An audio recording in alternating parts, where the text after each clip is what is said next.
মধ্যপ্রাচ্যের যুদ্ধে কি নীরবে নামছে আর এক পরাশক্তি? ইরানকে কি গোপনে অর্থ আর ক্ষেপণাস্ত্রের যন্ত্রাংশ দিচ্ছে চীন?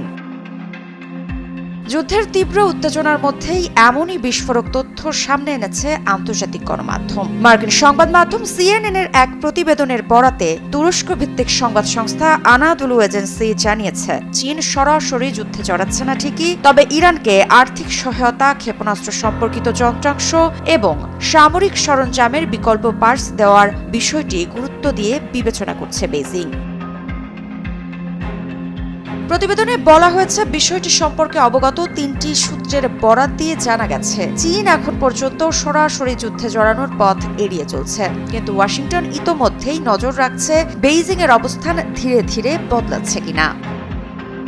কারণ বাস্তবতা হলো, চীন এখন ইরানের অন্যতম বড় তেল ক্রেতা। পশ্চিমা নিষেধাজ্ঞা সত্ত্বেও ইরানি অপরিশোধিত তেলের একটি বড় অংশ চীনের বাজারেই যায়। ফলে ইরানের সঙ্গে বেইজিং এর অর্থনৈতিক সম্পর্ক শুধু কূটনৈতিক নয়, বরং গভীরভাবে জ্বালানি নিরাপত্তার সঙ্গেও জড়িয়ে।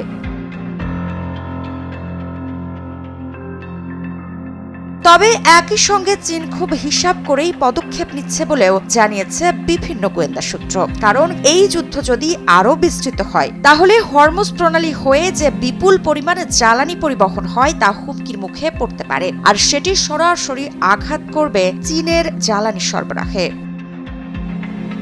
CNN এর প্রতিবেদনে আরও বলা হয়েছে, রাশিয়াও নাকি সহায়তা করছে ইরানকে। অভিযোগ রয়েছে, মস্কো ইরানকে স্যাটেলাইট ছবি এবং লক্ষ্য নির্ধারণের গোয়েন্দা তথ্য সরবরাহ করছে। বিশেষ করে মধ্যপ্রাচ্য অবস্থান ও গতিবিধি সম্পর্কিত তথ্য দেওয়া হচ্ছে তেহরানকে।